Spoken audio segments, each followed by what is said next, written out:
Olá, bom dia, boa tarde, boa noite. Está no ar mais uma edição do nosso Para Bom Entendedor. Hoje eu tenho a companhia do querido Léo Grandini e não da Laura Capriglione, que teve um problema pessoal e estará de volta na próxima edição do programa. E como não podia deixar de ser, né, Léo, nesses dias olímpicos, nós vamos começar com o giro em cima das Olimpíadas. Vamos falar aqui da abertura, que é a nossa segunda pauta, mas vamos começar com a nossa Raíssa Leal, um orgulho brasileiro que conquistou o bronze no skate street feminino e reacende esperança no esporte brasileiro.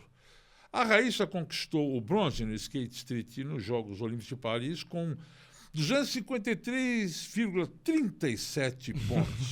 A japonesa Koko Yoshizawa ficou com ouro, 269,93, e a também japonesa Liz Akama levou a prata com 265,95. Raíssa levou a prata na mesma modalidade dos Jogos Olímpicos de Tóquio em 2021, quando tinha apenas e tão somente 13 anos de idade. Koko recebeu um 9,649, a maior nota da modalidade na história das Olimpíadas. E a Raíssa já tinha batido o recorde nas classificatórias com um 92,68 e na fase final com 92,88. Ao final da prova, a japonesa conseguiu superar as duas pontuações das brasileiras. Léo Grandini, o que você achou deste desempenho da nossa Raíssa Leal, de novo partindo para as cabeças, como diz o vulgo, não é verdade? Loucura, né? E hoje talvez o mais isolado, o podcast mais é só isolado. Nós dois, é uma conversa que é conversa de gerações. Frente a frente com o Ricardo. Face to face com o Léo Grandini. Cara, essa menina é um fenômeno, né? Imagina, 16 anos de idade, segunda Olimpíada dela, ela conseguiu a primeira com 13 anos de idade. Com 13 anos de idade, vergonhoso, eu tava comendo terra, se não me foge a memória. Então, ela é um fenômeno e acho que é importante para nós, enquanto brasileiros, a gente ter a formação de quadros como esse, porque eu vejo que nós, enquanto brasileiros, que digamos assim, internacionalmente, o Brasil é conhecido como o país do esporte, do futebol e tal, dos atletas, a gente se frustrou muito, né? E também faz parte do que é o símbolo, do que é o orgulho brasileiro, de ser brasileiro. E a gente se frustrou tanto do desempenho esportivo, porque a nossa seleção, imagina, desde o 7-1, né, lá em 2014... depois subsequente tantas derrotas. Não está na Olimpíada, Léo. Isso é a seleção brasileira masculina de futebol não está na Olimpíada. Isso é tenebroso, isso é uma coisa que não tem cabimento. E o Brasil, ele sempre teve essa fama, sempre teve esse panorama, e a gente perdeu isso tanto no âmbito esportivo. Então, imagina, 7-1, depois tantas derrotas, quanto na questão de referência de ídolo. A gente não tem mais um Dr. Sócrates, a gente não tem mais pessoas que não são só atletas fenomenais, né? Que Afonsinho lá atrás, né? Você não era nem o famoso Afonsinho, um precursor, né? Antes do Sócrates. Sim. Então, não são bons nem em bola, nem naquilo que fazem, e nem são referências para o seu povo, para as crianças brasileiras. Então, o cara só aparece na mídia porque traiu uma mulher, porque não pagou a pensão para o filho, porque falou alguma frase homofóbico-racista, porque pediu voto para aquele abissal.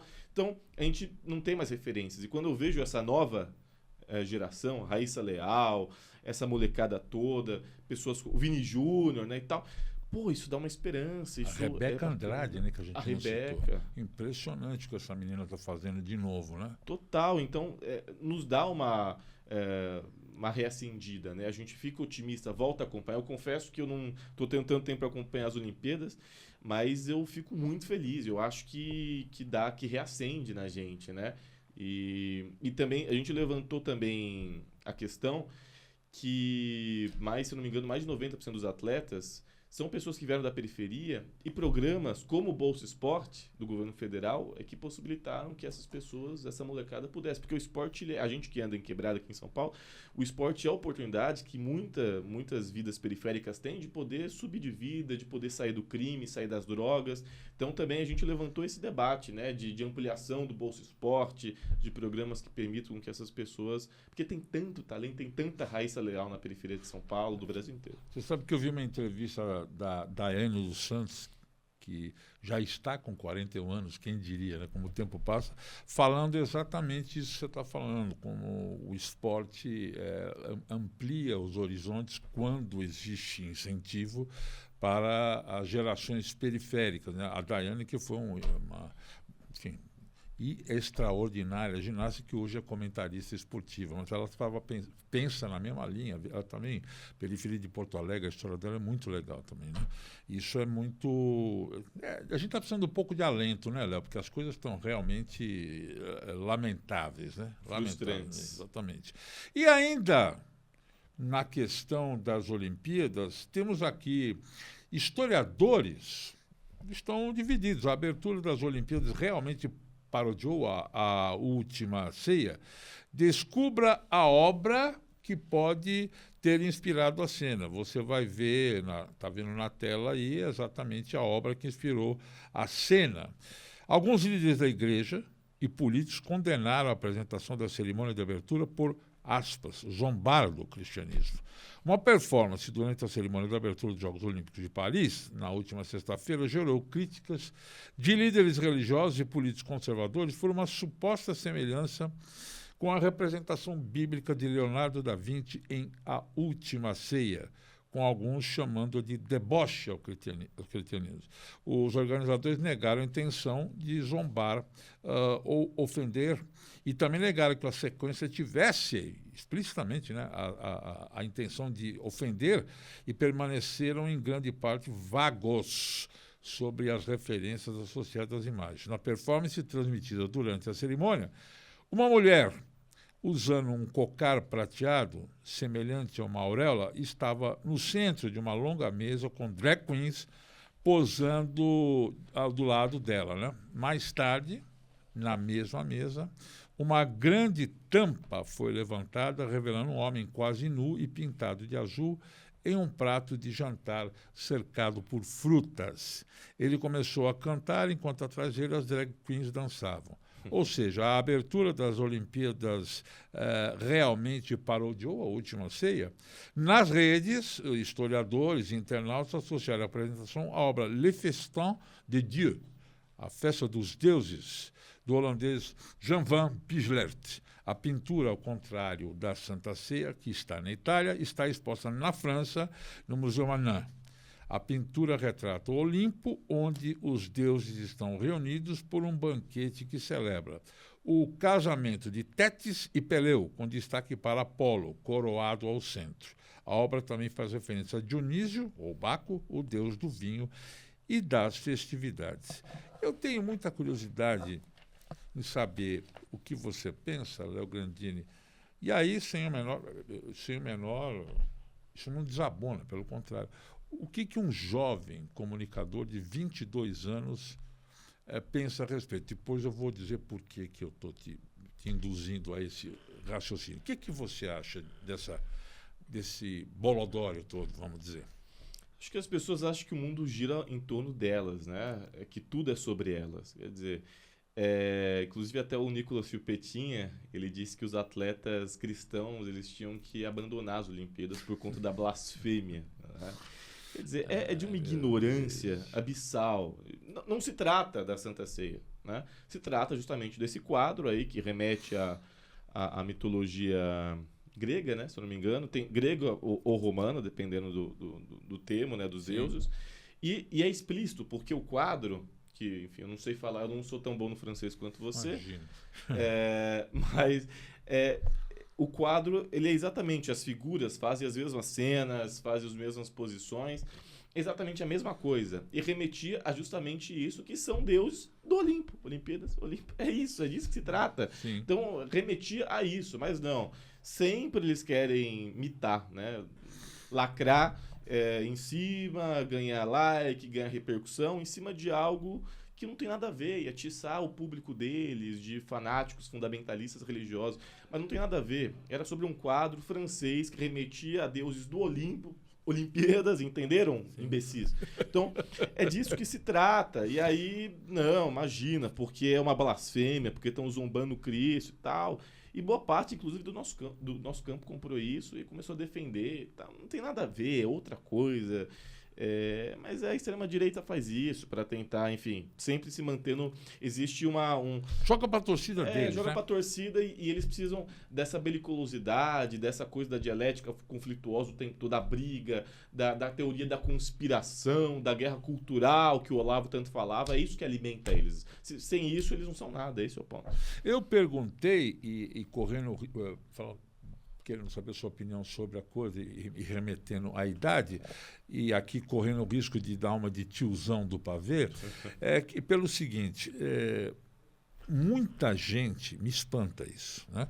Muita gente que faz parte da sua geração, não estou dizendo que a minha foi melhor, ou a dos 40 e pouco foi melhor, me espanta gente com boa formação, gente com até com certo nível até com certo nível de leitura, diriam os velhos hippies da minha época, gente de 20 e poucos anos, eu estou aqui fazendo volta para ir direto ao ponto com o risco de ser também cancelado.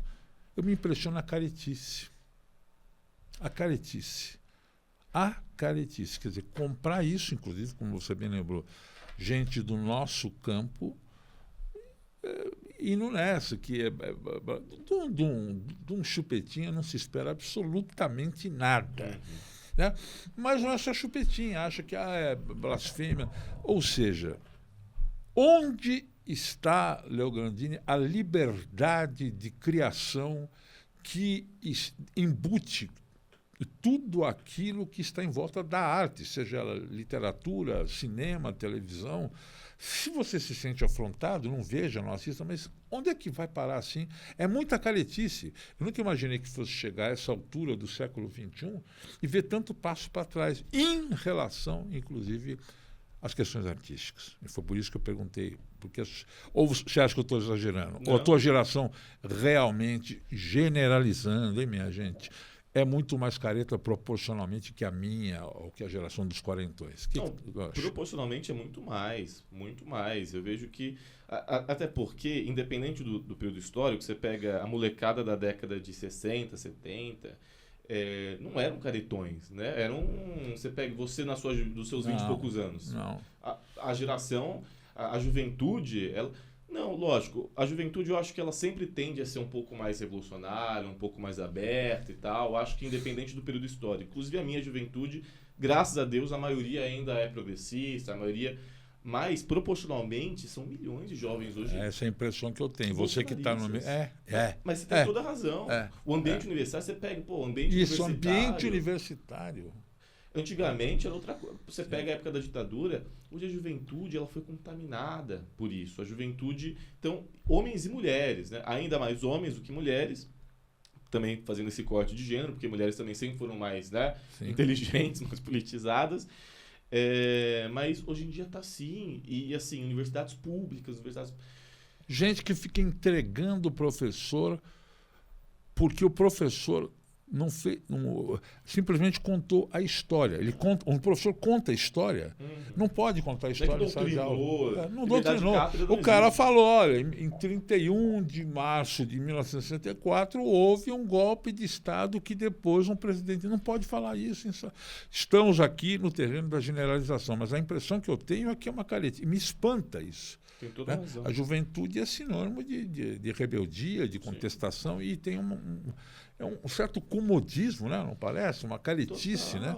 E acho que serve para isso, né? Acho que movimento estudantil, que juventude, que molecada, é a idade para isso, é a idade para ser rebelde, é a idade para poder questionar, é a idade... E muitas vezes, tudo bem, não tem experiência, tá errado, mas vai aprendendo com a vida. E isso é legal, a criação, a juventude. Eu acho que todo mundo precisa passar por essa fase. Lógico. Isso é importante, né? E eu vejo a juventude agora muito mais, digamos assim... ou é pragmática, então acho que a juventude tem que ser pragmática, a juventude tem que ser a parte que puxa o debate à esquerda, que é rebelde, ou uma juventude fascista.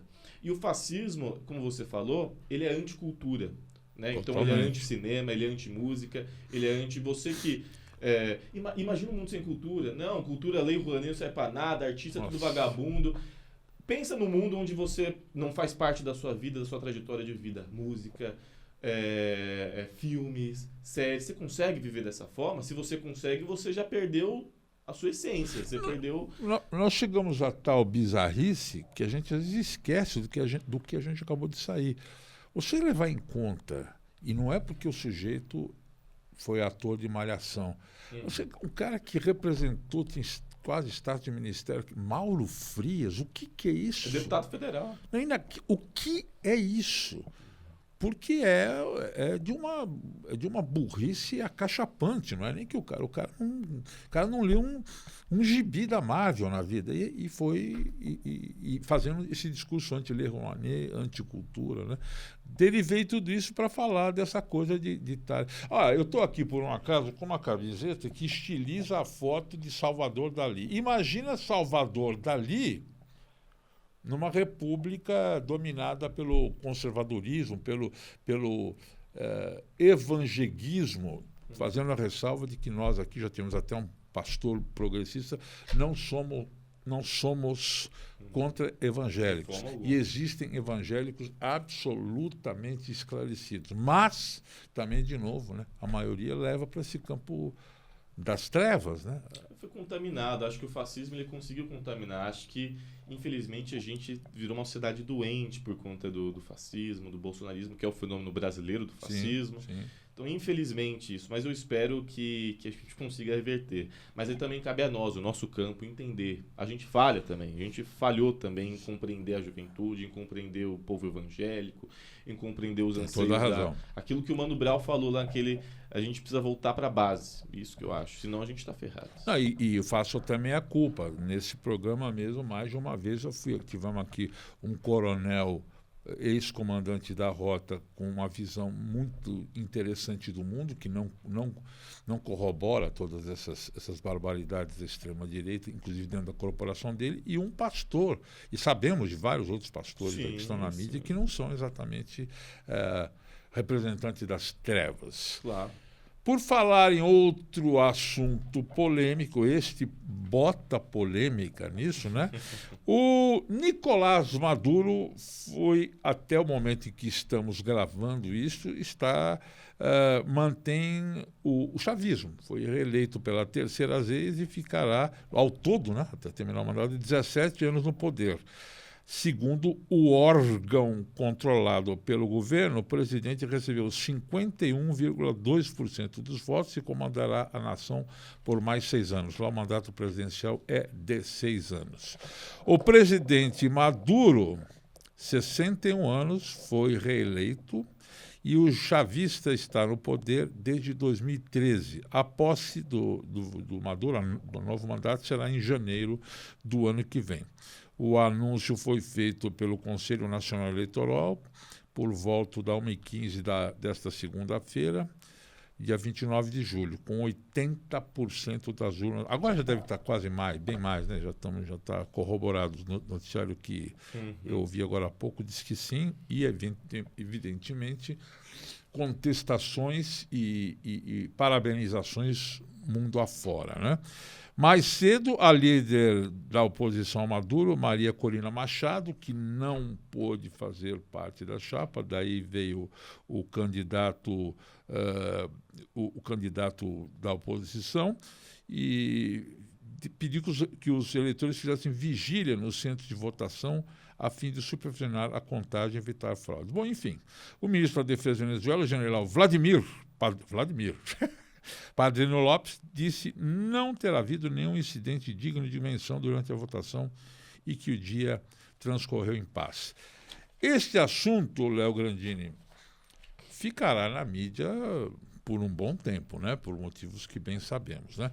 Qual é a sua opinião sobre esta efeméride eleitoral latino-americana? Polêmica, né? Assunto polemíssimo. Muito. Foi eleição... enfim, eu tenho alguns amigos, você mesmo comentou que morou, né, em Caracas, depois... Não, eu tive em Caracas, eu fiquei na Colômbia. Morou na Colômbia, mas visitou. Isso, fiz. Andei bastante pela Venezuela. Que legal. Andei bastante, a partir de Pacaraima, cruzei o território da Venezuela, fui parar na Ilha Margarita, mas enfim, eu conheço o país, mas não esse do Maduro. É o do Chaves. É o do Chaves. Esse do Maduro eu não voltei mais. Faz mais de 10 anos que eu não vou à Venezuela. Não vai à Venezuela. A nossa querida Laura, que também não pôde estar aqui, também esteve lá mais vezes que eu e já dentro da gestão Nicolás Maduro. Cobriu eleições. Exatamente. Tive uma amiga também que está agora acompanhando lá, que ela mostra que as opções de candidatos, né, e não só dos candidatos, mas de partidos, né, nas escolas, com filas, com observadores. Então, veja, transcorreu de forma normal, essa coisa de ditadura para mim não cola, até porque lá o voto é direto, ao contrário de certos países onde o voto é indireto, como os Estados Unidos, e para todos é uma referência de democracia, sendo que o povo não escolhe presidente dos Estados Unidos, é sempre bom lembrar, não existe voto direto nos Estados Unidos. São os delegados, minha gente. O que existe é as pessoas podem votar para que os delegados daquele estado tenham uma noção do que o seu povo, do que os seus eleitores querem, e normalmente, digamos assim, nos últimos séculos, os delegados acompanham a vontade do povo do seu estado. Mas não é obrigatório constitucionalmente. O povo daquele estado pode eleger um candidato e os delegados podem constitucionalmente eleger outro candidato. Portanto, isso para mim não é democracia. Mas enfim, é outra discussão. Mas na Venezuela, então, houve essa briga toda, essa discussão toda. A Venezuela foi a última frente de defesa contra o imperialismo norte-americano, né? É um país dependente quase que totalmente do petróleo e foram estabelecidas sanções graves em relação ao petróleo, inclusive se tornou escasso de certa forma. Isso também se deve, assim, à pobreza que há na miséria, a vários índices ruins que existem na Venezuela, que é uma situação, digamos assim, não similar à Cuba, porque Cuba ainda é muito melhor em termos de índices, inclusive é mais envolvido que o Brasil, inclusive pelos índices da ONU, índices do FMI, enfim. Mas a Venezuela passa por essa situação, né? Chávez, enfim, foi uma referência, depois entrou Maduro, e aí se intensificou, né, as questões, os embates com os americanos e tal, e foi a eleição mais apertada da história, né, do chavismo. Então, quer dizer, existe também uma insatisfação por parte de alguns setores. É evidente que o governo do Maduro não é o ideal, eu não sou puxa-saco de nenhum governante, mas a oposição à Venezuela é ainda pior.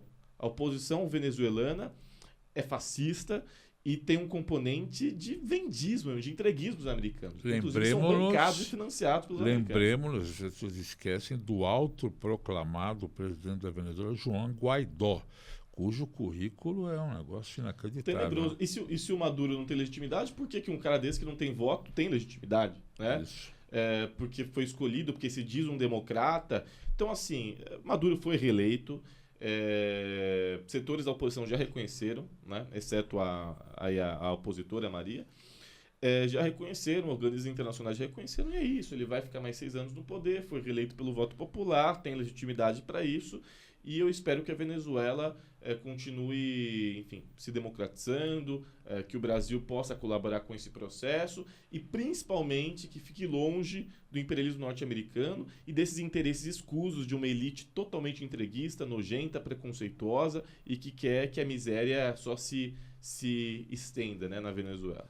Você sabe, Léo, que houve no Brasil, um dos maiores repórteres do jornalismo brasileiro se chamava Joel Silveira. Joel Silveira é egresso correspondente de guerra, enfim, uma história extraordinária. E uma vez eu fazendo uma entrevista com ele na casa dele, Laranjeiras, no Rio, ele me falou uma coisa que eu nunca esqueci, de todo o preconceito, o racismo, o fascismo que está dentro da aristocracia brasileira, mas ele falou que não há elite mais predatória, mais podre, nas palavras dele, do que a elite venezuelana e a elite colombiana. A colombiana eu conheci bem, fiz um documentário para a TV Cultura, reportagem para a Rolling Stone, para a revista Rolling Stone.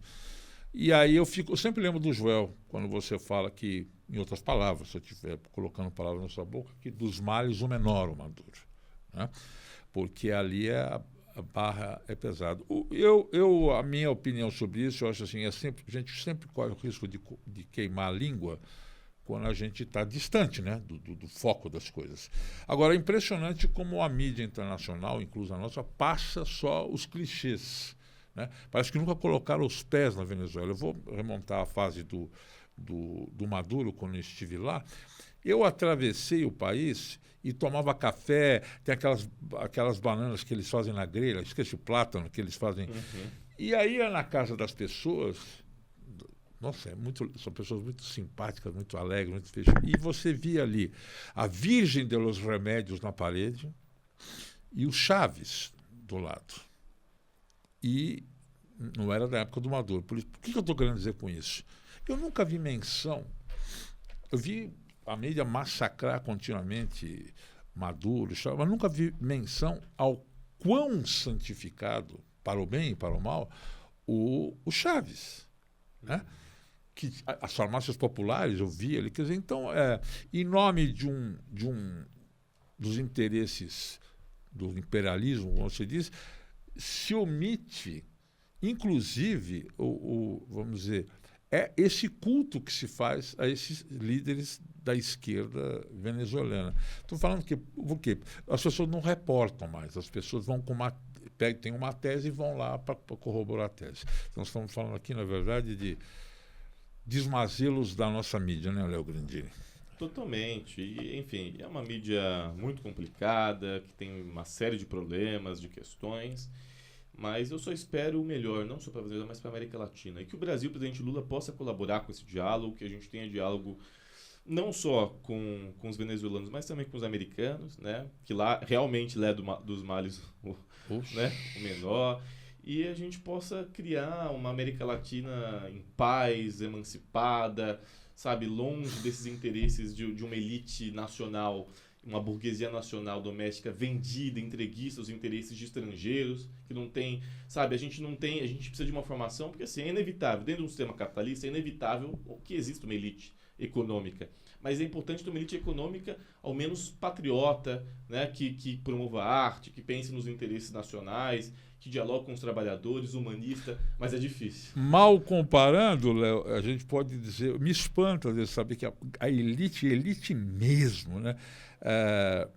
Cafeeira de São Paulo foi a grande mecenas de N atividades, como a Semana de Arte Moderna. Sim. Paulo Prado, Olívia Guedes Penteado, você teve uma elite aqui que era uma elite que Titilo Matarazzo, pessoas que patrocinaram não só a arte, como devemos muita coisa de investimento na área das artes plásticas e tal, quer dizer, pioramos de tudo, inclusive de elite, né? Não, tudo. Inclusive a elite dos países ditos, entre aspas, desenvolvidos. Sim. A elite europeia ela é nacionalista, Sim. a elite americana é nacionalista, porque Sim. isso nos falta também. Sim. Existe um viralatismo, não só do povo, mas da elite, que para eles, quanto pior, melhor para eles. Se você for para os Estados Unidos, o exemplo que mais vem à cabeça é a Guggenheim, né? Sim.